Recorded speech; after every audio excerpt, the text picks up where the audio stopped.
Haleluya. Selamat pagi Bapak Ibu Saudara-saudari yang diberkati Tuhan. Kita bersyukur pada pagi hari ini kita ada sebagaimana kita ada, itu semua karena kemurahan Tuhan. Sebelum kita mendengarkan kebenaran firman Tuhan, mari kita memuji dan menyembah Tuhan. Haleluya. Puji Tuhan. Mari kita masuk dalam hadirat Tuhan. Kita sembah Tuhan. Dia yang sudah memberikan kemenangan bagi kita. Haleluya.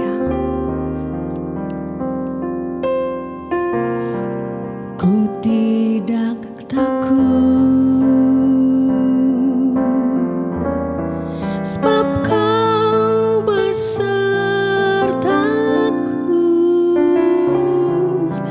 Ku tidak bimbang, sebab Engkau Allahku. Engkau meneguhkanku, bahkan menolongku. Kau batu karangku, Yesus Tuhan. Yesus memegangku dengan tangan kananmu. Yesus memberiku kemenangan. Yesus memegangku dengan tangan kananmu. Kau batu karangku, Yesus Tuhan.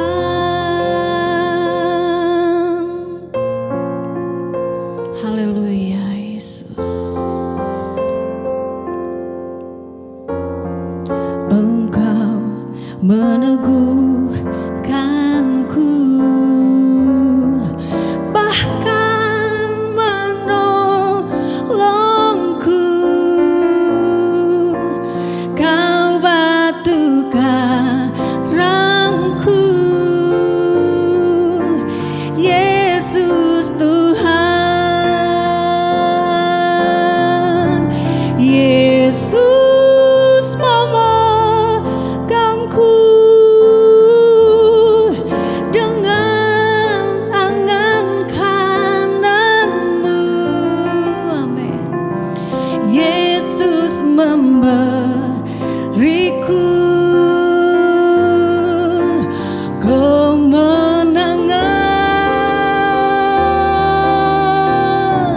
Yesus memegangku dengan tangan kananmu. Yesus memberiku kemenangan.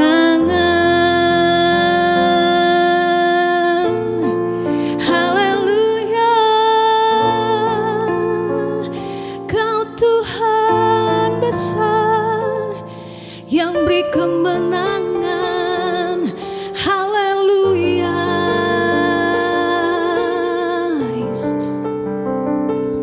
Puji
Terpujilah nama-Mu Tuhan.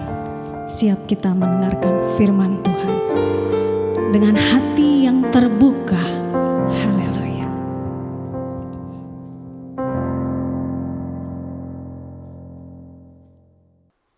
Mari kita berdoa. Kami mengucap syukur Tuhan buat kebaikan Tuhan. Pada pagi hari ini kami bisa bangun dengan tubuh sehat, kuat, dan diberkati Tuhan. Semua karena pertolongan Tuhan. Sebelum kami melakukan aktivitas kami Tuhan, kami mau diisi oleh kebenaran firman-Mu. Urapi hamba-Mu, urapi kami semua sidang jemaat Tuhan. Bila firman-Mu menjadi kekuatan dalam kehidupan kami Tuhan. Kami siap untuk mendengarkan kebenaran firman Tuhan hanya di dalam nama Tuhan Yesus Kristus. Haleluya. Amin. Puji Tuhan, mari kita buka Alkitab kita yang terambil di dalam 1 Samuel, pasalnya yang ketiga, ayatnya yang pertama. Dalam nama Tuhan Yesus Kristus. Samuel yang muda itu menjadi pelayan Tuhan di bawah pengawasan Eli. Pada masa itu firman Tuhan jarang, penglihatan pun tidak sering. Sebagai tema kita pada pagi hari ini, yaitu Allah, otoritas, dan kita. Dalam ayat bacaan kita, Samuel bertumbuh di bawah pengawasan seorang imam, walaupun imam tersebut sudah menurun kemampuannya dan tidak seperti sebelumnya dipakai Tuhan dengan penglihatan-penglihatan, tetapi Samuel tetap tunduk pada otoritas Eli yang memegang jabatan imam tersebut. Bapak, Ibu, Saudara-saudari yang diberkati Tuhan, Samuel tidak sibuk mengoreksi atau menggosip Imam Eli. Ia memberi diri di bawah pengawasan Imam Eli. Ia memilih menjadi orang yang bertanggung jawab. Kecenderungan orang banyak adalah independen, tidak bergantung dan bertanggung jawab kepada siapapun. Dengan demikian merasa bebas berbuat sekehendaknya sendiri. Tanpa pengayoman dan pengawasan, inilah awal dari kekacauan. Allah menetapkan seseorang atau beberapa orang di atas kita untuk kebaikan kita. Mereka seperti payung yang melindungi kita. Payung-payung tersebut adalah otoritas yang telah ditetapkan Tuhan dalam kehidupan kita orang percaya.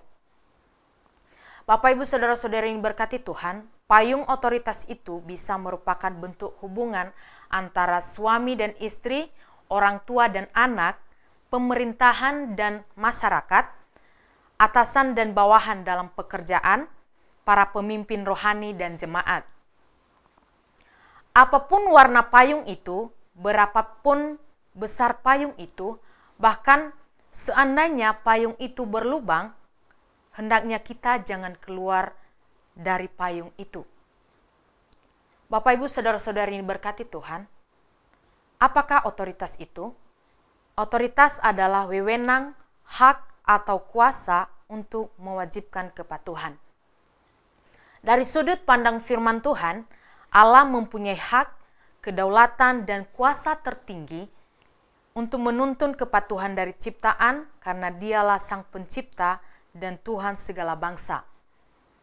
Allah juga berdaulat menetapkan semua otoritas yang ada, baik orang tua, pemerintah, atasan dalam pekerjaan, dan pemimpin rohani.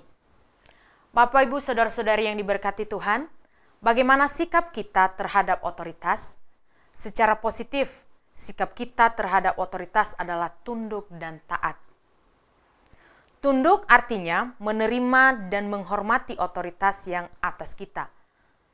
Taat artinya melakukan perintah selama otoritas di atas kita tersebut tidak membawa kita berbuat dosa, sesuai aturan kebenaran dan sesuai dengan firman Tuhan. Secara negatif, sikap yang harus dihindari orang Kristen terhadap otoritas adalah yang pertama, penyalahgunaan terhadap otoritas, yang kedua, melawan otoritas.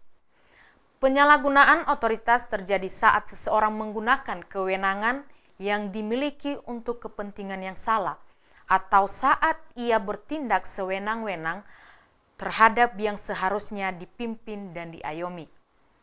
Bapak, Ibu, Saudara-saudara yang diberkati Tuhan, sedangkan melawan otoritas dapat terjadi dalam dua bentuk, yaitu egoisme dalam sikap mementingkan diri sendiri, sulit diatur dan tidak mengikuti aturan, lebih mengutamakan perasaan dan keinginan sendiri. Yang kedua, pemberontakan, yaitu sikap konfrontasi terhadap otoritas yang disebabkan berbagai hal seperti kekecewaan atau ketidakpuasan terhadap otoritas hingga menghasilkan gosip, penghakiman, dan konflik yang tak terselesaikan. Bapak, Ibu, Saudara-saudari yang diberkati Tuhan, memberontak terhadap otoritas merupakan penyebab kekacauan. Contohnya, seorang istri yang tidak mau tunduk pada otoritas suaminya atau seorang suami yang tidak mau tunduk pada otoritas Kristus telah menjadi penyebab utama kekacauan dalam rumah tangga. Seorang staf yang tidak mau tunduk pada otoritas pimpinannya menyebabkan ia kehilangan kesempatan, bahkan kehilangan otoritas. Otoritas dan kebenaran. Orang Kristen harus diingatkan untuk posisi yang dipegangnya dan didapatnya saat ini adalah karena Tuhan yang memberikan dan menetapkannya. Entah ia sebagai pemegang otoritas atau yang berada di bawah otoritas. Bapak, Ibu, Saudara-saudari yang berkati Tuhan, jika seseorang menginginkan posisi yang tetap kokoh, ia harus belajar untuk hidup benar di hadapan Tuhan. Di dalam Amsal pasalnya yang ke-16 ayatnya yang ke-12 mengatakan, tahta menjadi kokoh oleh kebenaran. Hidup benar di hadapan Tuhan bertanggung jawab, kesetiaan, dan ketekunan dalam melaksanakan hal-hal yang dipercayakan, maka Tuhan akan memberikan promosi untuk hal-hal yang lebih besar lagi. Sebaliknya, keluar dari otoritas menyebabkan kehilangan kesempatan. Bapak, Ibu, Saudara-saudari yang diberkati Tuhan, kita bisa belajar dari sikap hormat Samuel kepada Imam Eli. Imam Eli dipercayakan Tuhan sebagai pemegang otoritas atas hidup Samuel. Walaupun Imam Eli sudah semakin menurun kemampuannya, tetapi Samuel memilih untuk tetap menghormati Imam Eli. Ini merupakan bagian dan tanggung jawab Tuhan untuk berurusan dengan Imam Eli sesuai dengan caranya. Dan sikap inilah yang membawa Samuel kepada perkenanan dan pemakaian Allah yang lebih besar lagi atas dirinya. Semakin dekat kita dengan para pemimpin kita, semakin banyak hal yang dapat kita pelajari dari mereka. Namun, kedekatan hubungan itu juga membuat kita mengetahui kelemahan mereka. Akhirnya muncul kekecewaan jika kita hanya melihat kelemahan tersebut. Bapak, Ibu, Saudara-saudari yang diberkati Tuhan, sebaliknya, justru dengan mengetahui kelemahan pemimpin kita tersebut, ini merupakan suatu proses yang baik sehingga hubungan yang kita jalin menjadi lebih realistis. Hal sama juga dapat terjadi dalam hubungan keluarga, orang tua dan anak, pemimpin rohani dan jemaat, dan yang lainnya. Dari apa yang saya sudah kemukakan di atas, ada dua sikap yang perlu kita kembangkan, yaitu yang pertama, tetaplah berada dalam payung otoritas, yang artinya jangan memberontak terhadap otoritas, apalagi keluar dari otoritas. Yang kedua, bila ada kesalahan atau kelemahan otoritas, tetaplah menjadi orang-orang yang bertanggung jawab dan tunduk kepada otoritas. Bila perlu ada koreksi, sampaikan dengan sikap hormat dan tunduk. Bapak, Ibu, Saudara-saudari yang diberkati Tuhan, tunduk pada otoritas bukan berarti kita harus menaati hal yang salah. Kita perlu menaati hal yang benar, tetapi menolak perintah yang salah, yang bertentangan dengan kebenaran atau firman Tuhan. Di dalam Ibrani pasalnya yang ke-13, ayatnya yang ke-17, dikatakan di situ, taatilah pemimpin-pemimpinmu dan tunduklah kepada mereka, sebab mereka berjaga-jaga atas jiwamu sebagai orang-orang yang harus bertanggung jawab atasnya. Dengan jalan itu mereka akan melakukannya dengan gembira, bukan dengan keluh kesah, sebab hal itu tidak akan membawa keuntungan bagimu. Tetaplah menjadi pelaku-pelaku kebenaran firman Tuhan yang menghormati otoritas yang Tuhan percayakan atas hidup kita. Menghormati otoritas berarti kita menghormati Tuhan. Bapak, Ibu, saudara-saudari yang diberkati Tuhan, mari kita menghormati setiap otoritas yang ada dalam kehidupan kita.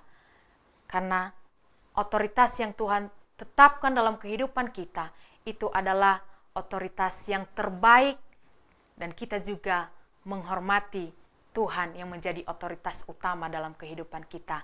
Tuhan Yesus memberkati, mari kita berdoa. Kami mengucap syukur Tuhan buat kebaikan-Mu. Kami telah mendengarkan kebenaran firman-Mu, bahwa Engkau adalah otoritas utama dalam kehidupan kami. Dan otoritas-otoritas yang telah Tuhan percayakan dalam kehidupan kami, Tuhan, berikan kami Tuhan, supaya kami tunduk atas semua otoritas yang telah Tuhan percayakan dalam kehidupan kami, dan kami juga melakukan setiap tugas dan tanggung jawab kami Tuhan dengan penuh tanggung jawab, dan kami juga Tuhan menghormati otoritas yang telah Tuhan percayakan dalam kehidupan kami. Kami siap untuk memasuki hari ini Tuhan, dan Engkau Tuhan yang selalu bersama-sama dengan kami, memberkati setiap pekerjaan kami. Kami mengucap syukur Tuhan, hanya di dalam nama Tuhan Yesus Kristus. Haleluya, amin. Tuhan Yesus memberkati. Pimpinlah, oh Roh Kudus, pimpinlah